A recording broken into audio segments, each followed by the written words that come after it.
On a quiet stretch of the South Pacific in 1955, a merchant vessel was found drifting aimlessly, its hull partially flooded, its decks tilted but stubbornly afloat. The MV Joyita should have sunk. Every rule of naval physics said it should be resting on the ocean floor. Instead, it was alive, moving, breathing with the waves, yet completely abandoned. Radios were still tuned to international distress frequencies. Medical supplies lay neatly arranged. Personal belongings remained untouched. Plates sat where meals had once been eaten. There were no signs of struggle, no blood, no damage consistent with an evacuation. And yet, 25 people, crew and passengers, had vanished without leaving a single body behind. No final message, no confirmed distress call, only silence. The official explanation never made sense, and the deeper investigators looked, the more the facts collapsed into contradiction. This wasn't a shipwreck. It was something far stranger. This was the beginning of one of the most disturbing maritime enigmas ever recorded, the mystery of the disappearance that still haunts the ocean decades later. But here's where the story fractures. When investigators finally boarded the Joyita, they noticed something deeply unsettling. The ship had been afloat for weeks, yet the clocks on board had stopped at different times. The engine room showed signs of maintenance, not panic. The logbook ended mid-sentence. And the most chilling detail, the life rafts were gone, but not all of them. Enough rafts remained to suggest that someone chose who would leave and who wouldn't. Authorities quietly dismissed inconsistencies, blamed human error, and sealed parts of the report. But witnesses later claimed the Joyita wasn't alone before it vanished. If that's true, then the crew didn't simply abandon ship. They may have been taken. And if they were, why was the vessel left behind, drifting like a warning no one wanted to read? Before we go deeper into this case, understand this. Stories like the MV Joyita don't surface by accident. They survive because someone keeps asking the questions that were never answered. If you're here for real investigations, unsolved cases, and every mystery of the disappearance that history quietly tried to forget, subscribe now and activate the notification bell. And if this story already feels wrong to you, leave a like. It tells the algorithm that this silence deserves to be broken. Now, let's return to the moment where everything stopped making sense. The ocean has a way of erasing mistakes. It swallows evidence, blurs timelines, and turns certainty into speculation. For centuries, ships have vanished at sea, leaving behind nothing but coordinates and unanswered questions. Most of those cases eventually find an explanation: storms, navigation errors, mechanical failure. The MV Joyita belongs to a different category entirely. Its story refuses to settle. It resists logic, and nearly 70 years later, it remains one of the most disturbing maritime cases ever recorded. A case defined not by destruction, but by absence. The mystery of the disappearance. In October of 1955, the Joyita departed on what should have been a routine journey across the South Pacific. The ship was not new, but it was sturdy, modified from a luxury yacht into a merchant vessel capable of carrying cargo and passengers between island territories. It was captained by Thomas Miller, a man with years of maritime experience, known among peers as disciplined, methodical, and deeply familiar with the unpredictable nature of Pacific waters.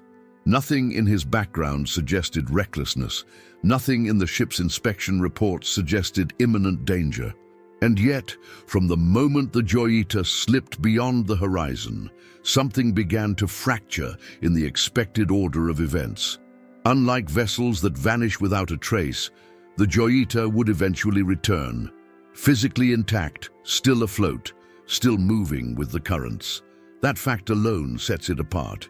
Ships that lose crew don't survive weeks at sea without human intervention. Systems fail, flooding worsens, engines die. But the Joyita endured, as if preserved for discovery, as if waiting to be found. When it was finally spotted drifting aimlessly weeks later, it presented a scene so unnatural that seasoned sailors struggled to describe it. The ship listed heavily to one side, partially flooded, yet inexplicably buoyant. The deck was quiet, too quiet. No distress flares, no bodies, no sign of struggle. Radios were still on board, carefully tuned to international emergency frequencies, suggesting that whoever last touched them had been trying to be heard. Medical equipment was laid out in an orderly manner, not scattered by chaos. Personal items, wallets, shoes, documents remained where they had been left, as though their owners had simply stepped away for a moment and never returned. This was not the aftermath of panic. It didn't resemble a storm evacuation. It looked like a pause in time. Authorities would later insist the crew abandoned ship in fear, misjudging the vessel's condition. But that explanation collapses under even minimal scrutiny. Experienced sailors don't abandon a floating ship for open ocean unless survival aboard is impossible. Captain Thomas Miller would have known that better than anyone, and yet he vanished along with every soul on board, leaving behind a vessel that refused to sink and a case that refused to close.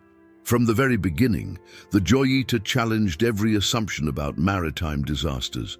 It left behind no final transmission, no unified timeline, no clear motive for abandonment, only fragments, contradictions, anomalies, and unanswered questions. And as investigators would soon realize, the more they tried to impose logic on the event, the more unsettling the truth became. This was not just a missing ship. It was a perfectly preserved crime scene, adrift at sea. And it marked the opening chapter of a mystery of the disappearance that the ocean has never explained. The final confirmed sighting of the MV Joyita was unremarkable, so ordinary that no one thought to remember it as the beginning of a disaster. On October 3, 1955, the vessel departed from Apia Harbor in Samoa, bound for the Tokelau Islands, a journey expected to take no more than 48 hours. The weather report showed nothing alarming. The sea was cooperative. The sky clear enough to inspire confidence. There were no farewells heavy with unease, no warnings shouted across the dock. The Joyita left port like countless ships before it, blending into routine maritime life. Captain Thomas Miller was seen on deck shortly before departure, overseeing final checks. Witnesses later recalled him as calm, focused, and unhurried. He spoke briefly with port workers, confirmed cargo manifests, and ensured passengers were accounted for. There was no visible tension among the crew, no heated exchanges, no signs that anyone anticipated what was coming. If fear existed, it was invisible. Aboard the Joyita were 16 crew members and 9 passengers. Some were island traders, others were government employees traveling between territories. A few were simply hitching a ride across familiar waters. Their personal belongings were modest: bags, documents, spare clothing. Nothing suggested a long voyage. Nothing suggested an expectation of danger. As the ship pulled away, dock workers noticed something curious, though it seemed insignificant at the time. The Joyita was riding slightly lower in the water than expected. Not dangerously so, but enough to prompt a passing comment. Vessels often carry uneven loads, and no one raised an alarm. In hindsight, this detail would become one of many small observations that later refused to align with the official narrative. The Joyita's scheduled arrival at Tokelau came and went without incident reports. Delays were common. Weather could slow progress. Communications were unreliable across vast stretches of the Pacific. For the first day, then the second, no one panicked. It was only after the third day passed with no radio contact that concern began to surface quietly among families and port officials. What makes the last sighting especially disturbing is what wasn't reported. No distress calls, no emergency signals, no last-minute change of course logged by nearby vessels. The Joyita simply slipped out of the world's awareness. Ships that encounter storms broadcast warnings. Ships in trouble ask for help. The absence of any transmission suggests either sudden incapacitation or a decision not to be heard. Later reconstructions would show that the ship should have remained within range of other vessels for hours after departure. If something had gone wrong early, someone should have noticed, but no one did. The Joyita wasn't seen again. It wasn't heard again. It dissolved into open water, leaving behind only the memory of a calm departure and a captain who had no reason to abandon his ship. That last image of a vessel departing under ordinary conditions would become one of the most haunting elements of the mystery of the disappearance. Because whatever happened next didn't announce itself. It didn't explode into chaos. It unfolded in silence, far from witnesses, and without leaving behind a single moment that could be definitively called the beginning of the end. And that silence is where the story truly starts. Reconstructing the disappearance of the MV Joyita is like assembling a timeline from broken clocks. Each piece offers a time, but none of them agree. There is no single moment when the ship can be said to have vanished. Instead, it fades in stages, slipping quietly out of sequence, leaving investigators with a chain of assumptions rather than confirmed events. This fractured timeline would become a defining feature of the mystery of the disappearance. Based on departure records, the Joyita should have followed a well-established route northward through the Pacific, passing within radio range of several vessels and coastal stations.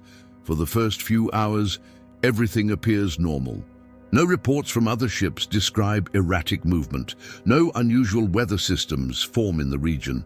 If something began to go wrong during this window, it happened invisibly. The first critical absence occurs on the night of October 3rd. The Joyita was expected to make routine radio contact, standard procedure for ships navigating these waters. That call never came. At the time, the omission was noted but not escalated. Radio failures were common. Operators assumed the ship would re-establish contact later. By the morning of October 4th, the ship should have been approaching its destination. Again, no transmission, no arrival confirmation. Still, the lack of urgency persisted. Delays were normal. The Pacific was vast. Ships ran late. It was only on October 5th, nearly 48 hours after departure, that concern hardened into unease. Families began asking questions. Port officials checked logs. No one could explain the silence. The Joyita had effectively slipped outside the system designed to track it. Then comes the most unsettling gap. For the next several weeks there is nothing. No sightings, no radio pings, no debris fields, no bodies washing ashore. In maritime disasters, absence usually leaves traces. The ocean gives something back. In this case, it gave nothing. When the Joyita was finally discovered on November 10th, it was found hundreds of miles off its intended course. The ship had drifted for over a month, yet somehow avoided sinking. Inside, evidence suggested that events on board had not unfolded all at once. The engine room showed signs of operation after flooding had already begun. Medical supplies appeared to have been used, but not in a way consistent with mass injury. The logbook entries ended abruptly, mid-thought, as if the person writing was interrupted. Even the clocks on board told conflicting stories. Some had stopped days after departure, others weeks later. This suggested periods of power loss followed by restoration, an indication that someone may have remained on board longer than official explanations would later admit. Authorities attempted to compress these irregularities into a single narrative. A slow leak, rising panic, an irrational decision to abandon ship. But the timeline resists that simplicity. Why wait weeks to leave? Why not send a final distress call? Why abandon a vessel that was still operational? The chronology doesn't point to a sudden disaster. It suggests a prolonged, confusing sequence of events, decisions made, reversed, and made again. Something unfolded aboard the Joyita over time, not in a moment, and whatever it was, it erased 25 people without leaving behind a single definitive timestamp of their end. That uncertainty, the inability to mark the exact moment everything went wrong, is one of the most haunting aspects of the mystery of the disappearance. Because if there was no clear beginning, then perhaps there was no clear end either.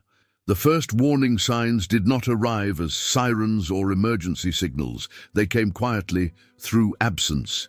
In maritime operations, silence is often tolerated longer than it should be. Ships run late, radios fail, weather delays communication.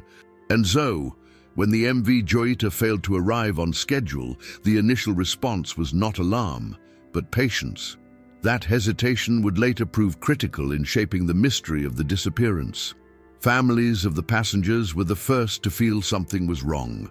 By the second day past the expected arrival, questions began to circulate in Apia and Tokelau. Relatives approached port authorities, asking if there had been any word. The answers were vague: no news yet, no cause for concern. The ship would arrive soon. Behind the scenes, however, uncertainty was already spreading. Harbor officials reviewed departure records. Cargo manifests were checked again. The Joyita was overdue but not officially missing. Without a distress call or confirmed sighting of trouble, there was no formal trigger to initiate a search. Maritime protocols demanded proof before action. The ocean, once again, benefited from bureaucracy. By October 6th, the tone began to shift. The ship was now significantly late.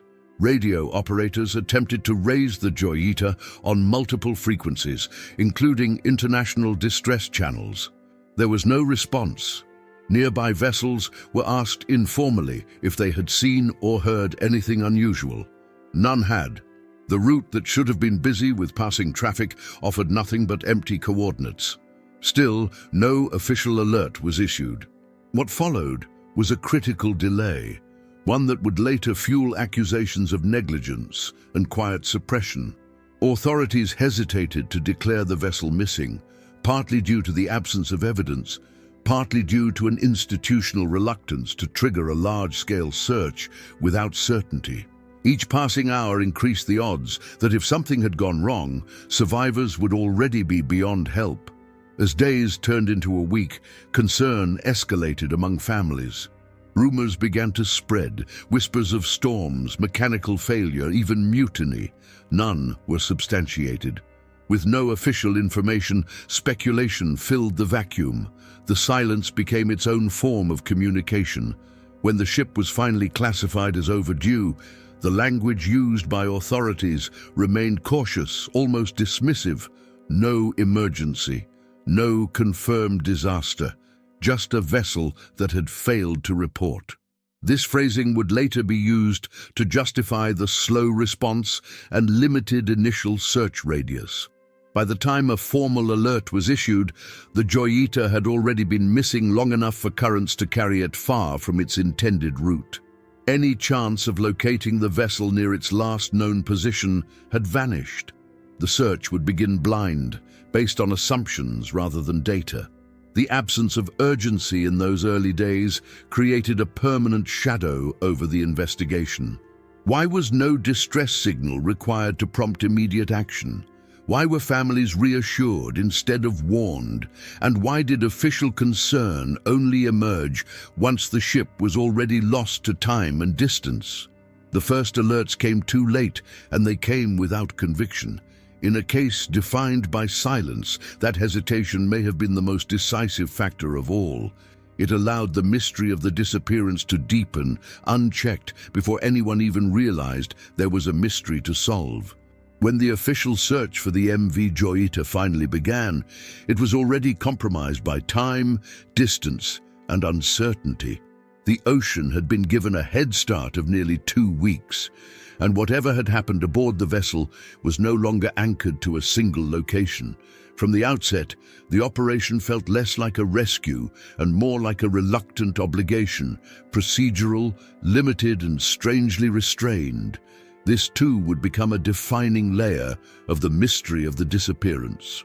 Search aircraft and patrol vessels were deployed along the ship's presumed route, based on where it should have been, not where evidence suggested it might be. The search area was narrow, conservative, and built on assumptions that would later prove incorrect. Officials believed the Joyita had likely encountered mechanical trouble close to its intended path, and either drifted or sunk shortly afterward. That belief shaped everything that followed. Days passed with no results, no debris. No oil slicks, no lifeboats, nothing to suggest a ship in distress. Each negative finding reinforced the belief that the vessel had gone down quickly, taking all on board with it. And with each passing day, the urgency diminished. Search flights became less frequent, patrol routes were shortened. Quietly, the operation began to scale down. What makes this phase particularly unsettling is what wasn't done. The search did not account for long-term drift patterns. It did not expand into areas where prevailing currents could have carried a partially disabled vessel, nor did it seriously consider the possibility that the Joyita was still afloat. The assumption of sinking became doctrine, despite the absence of physical proof. By the end of October, the search was effectively over. No public announcement marked its conclusion. There was no formal declaration that survivors were unlikely. Instead, the effort simply dissolved into silence. Families were left without answers. Records were filed away. The case drifted toward obscurity. Then, on November 10th, more than a month after the Joyita had vanished, the impossible happened. A passing vessel spotted a shape on the horizon, a ship, listing heavily, moving slowly with the current. As they drew closer, the name on the hull became visible, Joyita. Against every expectation, the vessel was still afloat. The discovery instantly exposed the flaws in the official search. The ship had drifted hundreds of miles beyond the original search zone. It had survived conditions that authorities believed would have sunk it within days. And most damning of all, it had done so without anyone looking in the right place. When investigators boarded the Joyita, the search transformed into something far more disturbing, an investigation into an empty ship that should not exist in its current state. The official narrative collapsed under the weight of that discovery. The assumption of sinking was proven false, the timeline unraveled, and questions that should have been asked weeks earlier now demanded answers. The official search had failed, not because the ocean was too vast, but because certainty arrived too early and inquiry arrived too late. And in that failure, the mystery of the disappearance only grew deeper, more unsettling, and far more difficult to explain. Once the MV Joyita was found drifting, intact yet abandoned, authorities were forced to explain the unexplainable. The discovery didn't resolve the case, it detonated it. With no bodies, no final message, and a ship that refused to sink, investigators turned to theory. Not conclusions, not evidence, theories.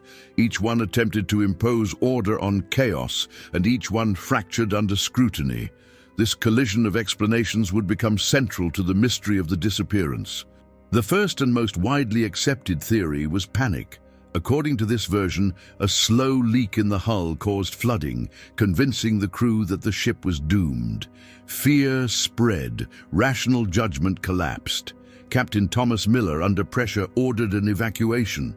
The crew and passengers boarded life rafts and were lost at sea. Case closed, except nothing about the evidence supports that sequence. Experienced sailors do not abandon a vessel that is still afloat, still powered, and structurally sound. The Joyita was designed with a cork-lined hull, making it exceptionally buoyant. Captain Miller knew this. Even heavily flooded, the ship was safer than open ocean. Panic alone doesn't explain why distress calls were never sent, despite radios being operational and tuned to emergency frequencies. Another theory suggested mutiny, that the crew turned against Captain Miller, seized control and fled the ship. But there were no signs of violence, no damage to the bridge, no blood, no weapons missing. Personal belongings, money, identification, clothing were left behind. Mutineers don't abandon valuables, and they don't leave behind a perfectly usable ship. Piracy was briefly considered, then quietly dismissed. The region was not known for pirate activity, and there was no evidence of forced boarding. Cargo remained on board. Nothing had been looted. If pirates had intervened, their actions left no logical footprint. A fourth theory leaned on medical emergency. Some speculated that illness or poisoning incapacitated the crew, forcing evacuation. Yet the medical supplies on board told a different story. Bandages and equipment were laid out carefully, not used in haste. There were no signs of widespread sickness, and again, no bodies. Each explanation required one crucial assumption: that Captain Miller made a catastrophic decision that contradicted his experience, training, and the physical reality of the ship. Investigators needed him to be wrong, because if he wasn't, then the disappearance could not be explained through human error. As these theories circulated, none were officially confirmed. Instead, they were allowed to coexist, contradicting one another in official reports and media coverage. The lack of a unified explanation was not treated as a problem, it was treated as closure. But to those who examined the evidence closely, the theories felt less like answers and more like placeholders. Temporary narratives designed to quiet questions rather than resolve them. Each one ignored key anomalies. Each one relied on what should have happened, not what the ship itself revealed. The initial theories did not solve the case. They exposed its instability. And in doing so, they made one thing clear: the truth behind the mystery of the disappearance could not be forced into a simple explanation without breaking it apart. Somewhere between what we've been told and what was never explained, stories like this begin to disappear again. If you're drawn to real cases that were quietly buried, to investigations where the official version doesn't survive contact with the evidence, this channel exists for you. Subscribe now and activate the notification bell, not for entertainment, but so you don't miss the next mystery of the disappearance that history tried to move past. And before we continue, leave a like if you believe the Joyita was abandoned for reasons that were never meant to be made public. Your reaction tells me whether these questions still matter. If the MV Joyita had simply vanished, the case might have faded into maritime folklore, but the ship returned. And when it did, it brought with it evidence so contradictory, so resistant to logic, that investigators struggled to classify what they were seeing. The Joyita was not a wreck. It was not abandoned in chaos. It was a floating contradiction. And at the heart of the mystery of the disappearance lay a collection of facts that should not be able to coexist. The most immediate impossibility was the ship itself. The Joyita was found heavily flooded, listing at a severe angle, yet it remained afloat after more than 5 weeks adrift. Naval engineers later confirmed that the vessel's cork-lined hull made it virtually unsinkable. This meant the crew had abandoned a ship that was, by design, safer than any lifeboat. That single fact dismantles the panic theory almost entirely. Then there were the radios. Investigators discovered multiple radio units still on board, tuned specifically to international distress frequencies. The power system had failed intermittently, but not completely. At various points during its drift, the ship could have transmitted a mayday. It didn't. Either no one was there to send it, or someone chose not to. The engine room presented another anomaly. Evidence suggested that the engines had been operated after the ship had begun taking on water. Valves were adjusted. Systems were manipulated. These are not the actions of a crew in blind panic. They suggest deliberate attempts to stabilize or reposition the vessel, implying that someone remained aboard long after the supposed evacuation. Perhaps the most unsettling evidence lay on the deck itself. Medical supplies were laid out carefully, bandages unwrapped, equipment placed within reach. Not scattered, not torn apart.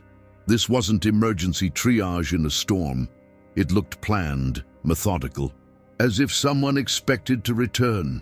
Personal belongings deepened the contradiction. Wallets containing cash, watches, shoes, documents, all untouched. In survival situations, people take what they can. Here, it appeared they took almost nothing.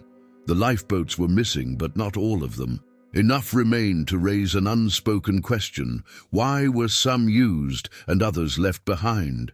Even the ship's clocks refused to cooperate. Different clocks had stopped at different times, suggesting intermittent power restoration. That means someone may have been alive on board days, or even weeks, after the ship first encountered trouble. Yet no bodies were found, no remains, no trace of their final fate. Each piece of evidence pointed in a different direction. Together, they pointed nowhere. The ship behaved as if it had been abandoned gradually, deliberately and incompletely. Not in a single moment of fear, but through a sequence of decisions that no one has been able to reconstruct with certainty. This evidence does not explain the disappearance. It resists explanation. It implies choice where there should have been instinct, order where there should have been chaos, and presence where there should have been death. The Joyita was not just empty, it was wrong. And that wrongness remains one of the most disturbing pillars of the mystery of the disappearance. After the MV Joyita was discovered, the expectation was clarity, answers, a decisive explanation that would close the case and allow families to grieve with certainty. Instead, what followed was a carefully managed quiet, an absence of urgency, detail, and accountability that would become one of the most unsettling elements of the mystery of the disappearance. Official reports were brief and deliberately narrow in scope. Investigators focused on mechanical failure and human error, treating contradictions as inconveniences rather than warnings. The unsinkable nature of the ship was acknowledged, then minimized. The radios tuned to distress frequencies were mentioned, then ignored. The medical supplies laid out in advance were recorded, but never meaningfully analyzed. Each anomaly was isolated, never allowed to connect with the others. When questioned about the lack of distress calls, authorities suggested radio malfunction, despite evidence that the equipment had been functional at multiple points during the drift. When asked why experienced sailors would abandon a floating vessel, they cited panic, a term that conveniently required no proof. Panic cannot be measured. It cannot be disproven. It closes doors. Requests for deeper investigation were quietly declined. There was no second search for bodies. No attempt to reconstruct drift patterns backward to identify where the crew might have entered the water. No forensic analysis beyond surface-level inspection. The ship was examined, documented, and released. The case moved on. What disturbed many observers was not just the lack of answers, but the speed with which uncertainty was buried. Within months, the Joyita was officially labeled an abandonment due to fear and poor judgment. No inquest followed, no accountability was assigned. The captain's reputation was left to decay under implication without defense. Families received no formal explanation beyond vague summaries. They were not shown full reports. They were not given access to raw findings. Questions about missing lifeboats, contradictory clock times, and signs of prolonged occupancy were met with silence or redirection. This institutional quiet created an informational vacuum, and into that vacuum poured speculation. Sailors whispered about things the reports didn't mention. Locals spoke of sightings that were never recorded. And independent investigators began to notice that the Joyita was being treated not as a mystery to be solved, but as a problem to be closed. The silence did not mean nothing happened. It meant something happened that authorities did not want to explore too deeply. Whether due to embarrassment, negligence, or fear of what might be uncovered, the result was the same. The official narrative became rigid, despite the evidence bending in every direction. In cases like this, silence is not neutral. It is a decision. And in the case of the MV Joyita, that decision ensured that the mystery of the disappearance would remain unresolved, not because answers were impossible, but because they were never fully pursued. When official records fall silent, stories find other ways to survive. In the case of the MV Joyita, the most unsettling details did not come from government files or final reports. They came from whispers, second-hand accounts, and testimonies that were never formally acknowledged. These fragments, scattered and often dismissed, form a shadow narrative that deepens the mystery of the disappearance rather than clarifying it. Several sailors operating in the South Pacific at the time later claimed they heard unusual radio traffic in the days following the Joyita's disappearance. Not a clear distress call, but fragments. Broken transmissions, voices cutting in and out, coordinates that didn't match known routes. None of these accounts were officially logged. Without recordings, authorities labeled them unreliable, but the consistency of the stories raised questions. Different operators, different locations, yet similar descriptions of incomplete calls that seemed to be asking for help without fully identifying the source. Local fishermen from remote islands also reported sightings that never entered official charts. Some described a listing ship on the horizon days after the Joyita was declared overdue, drifting but still moving under its own power. Others claimed to have seen lifeboats at sea, occupied, then gone. These accounts were treated as rumor, partially because they couldn't be verified, and partially because acknowledging them would have forced a reconsideration of the official timeline. Perhaps the most haunting testimonies came from families of the crew. Some recalled that Captain Thomas Miller had expressed concern before departure, not about the ship, but about the route. He reportedly mentioned unusual activity in the region, though he never elaborated. Whether this was routine caution or something more specific remains unclear, but it contradicts the portrayal of a completely uneventful departure. There were also claims, quietly circulated but never substantiated, that another vessel may have been near the Joyita during its final hours. No collision damage was found, but that doesn't eliminate the possibility of contact. A meeting at sea would explain several anomalies. The selective use of lifeboats, the absence of valuables taken, and the lack of distress calls. If the crew believed rescue or transfer was imminent, panic would not have followed. None of these testimonies were included in the final narrative. They existed outside the official framework, passed between sailors, preserved in family memories, and revisited by independent researchers decades later. Their exclusion does not make them false, but it does make them inconvenient. Together, these hidden accounts suggest that the Joyita's disappearance may not have been an isolated incident unfolding in complete solitude. It may have involved witnesses who were never recorded, signals that were never logged, and decisions made under circumstances that remain unacknowledged. These stories don't offer resolution, they offer possibility.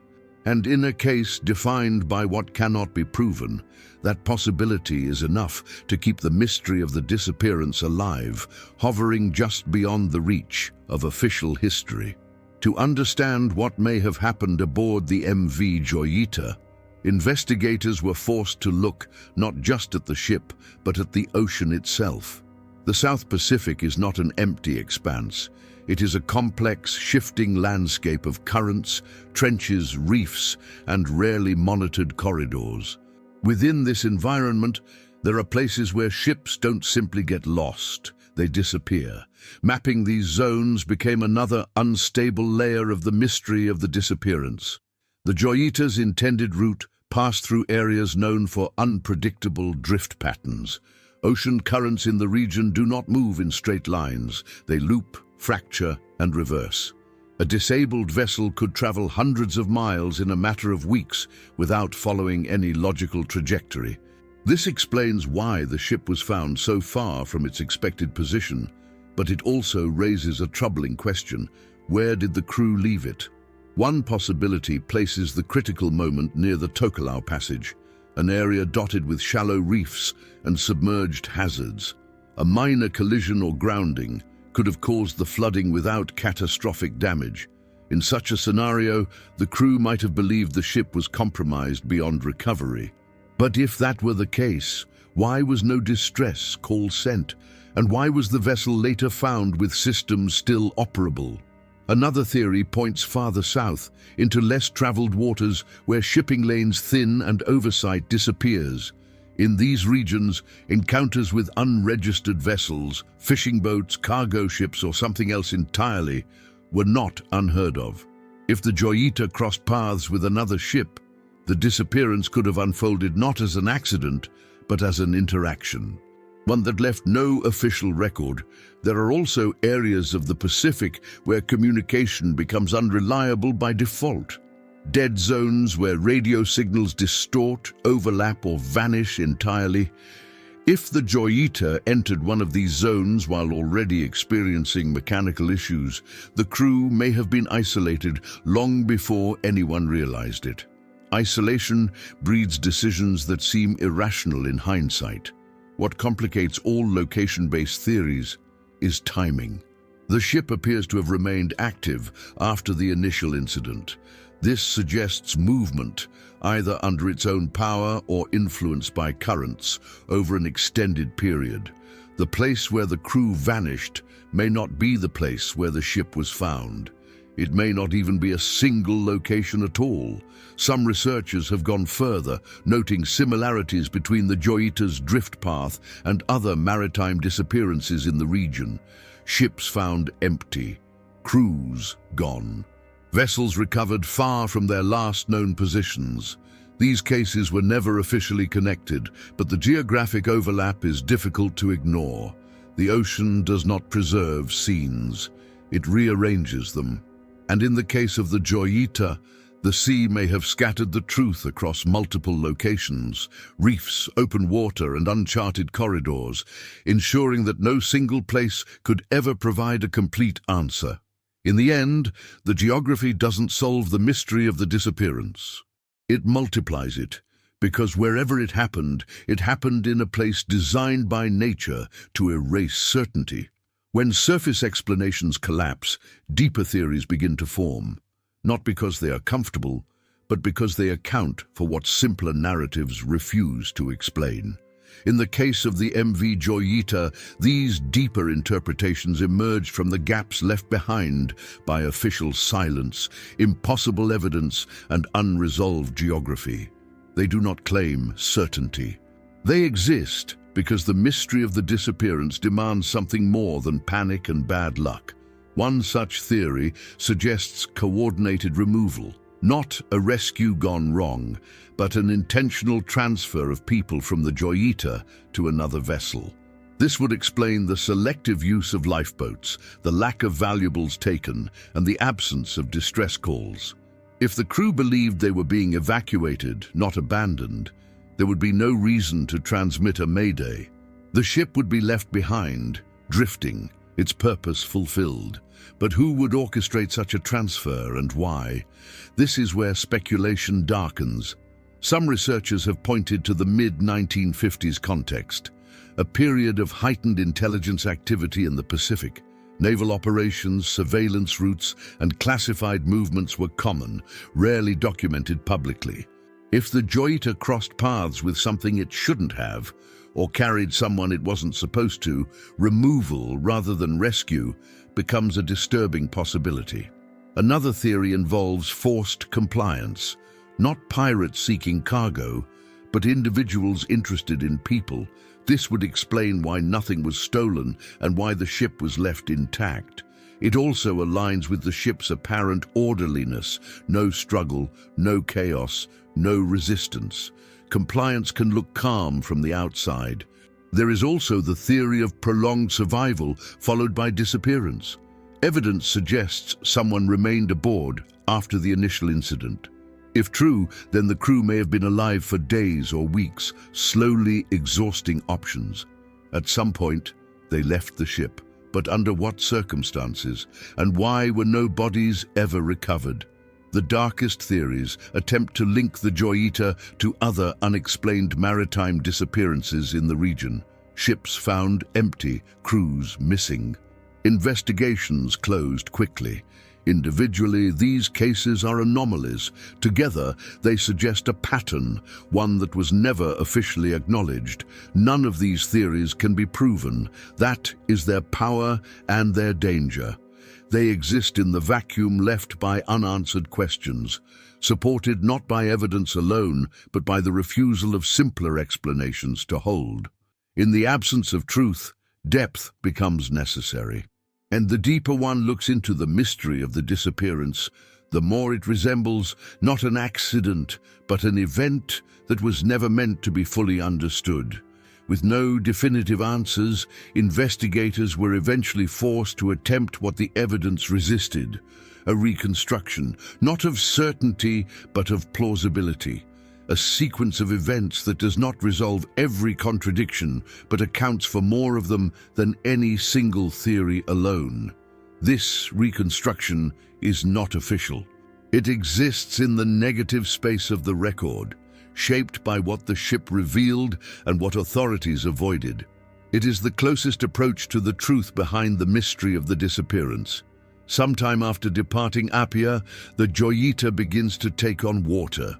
Not violently, not catastrophically, a slow, manageable leak, possibly from a failed pipe or minor grounding.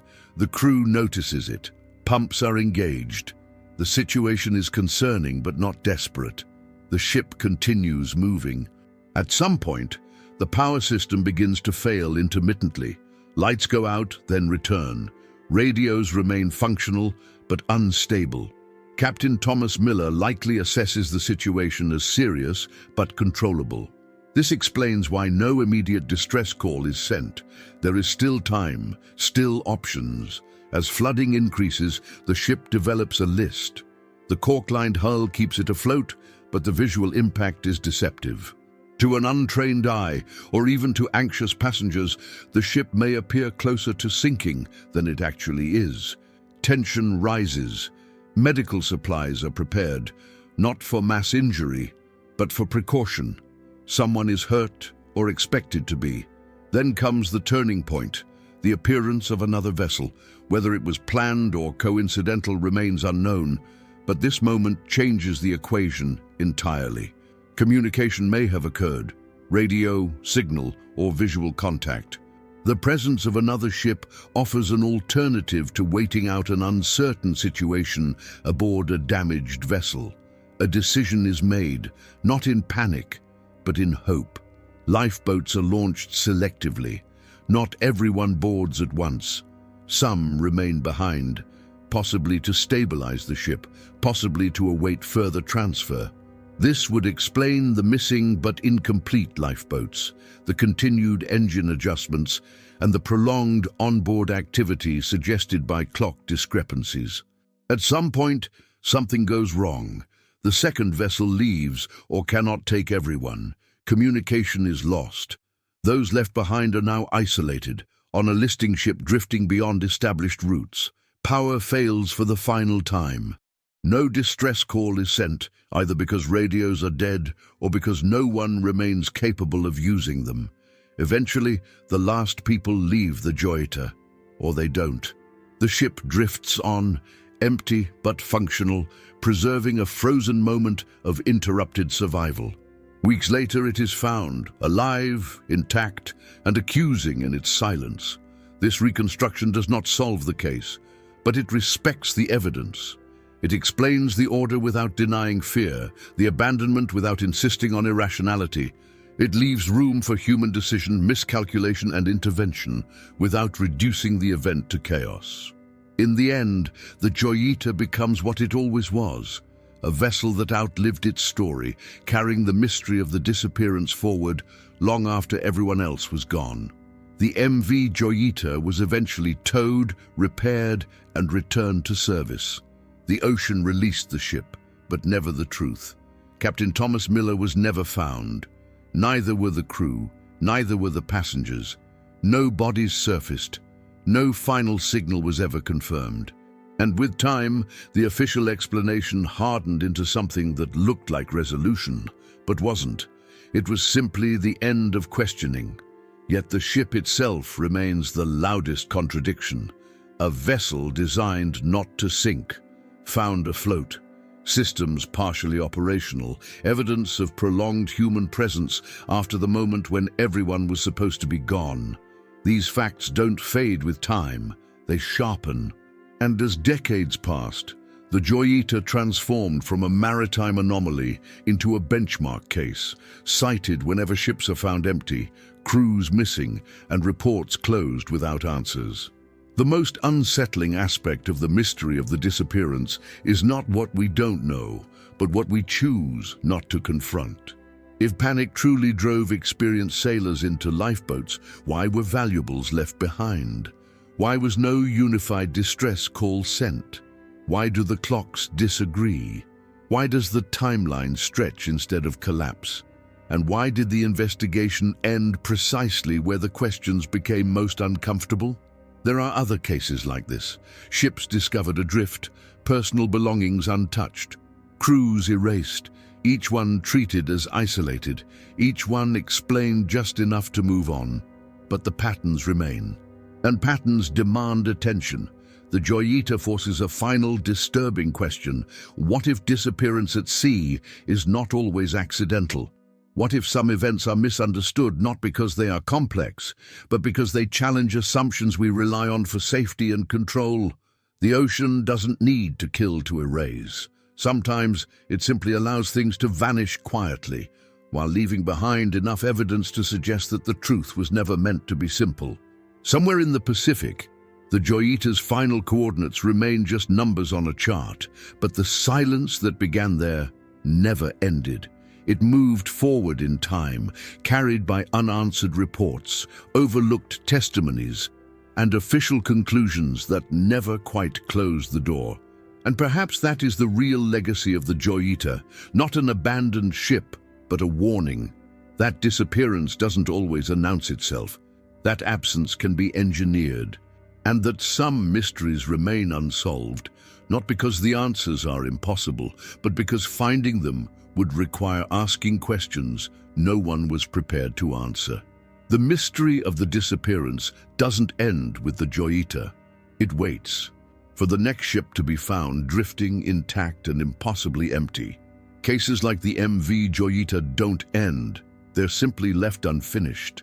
If this story unsettled you, if it made you question how many disappearances were quietly explained away, then stay here. Subscribe and turn on the notification bell, because every week we uncover another mystery of the disappearance that refuses to stay silent. Like this video if you think the truth about the Joyita was never fully investigated, and tell me in the comments, do you believe the crew abandoned the ship, or were they taken from it? Somewhere out there the answers still exist, and this channel is where we keep looking.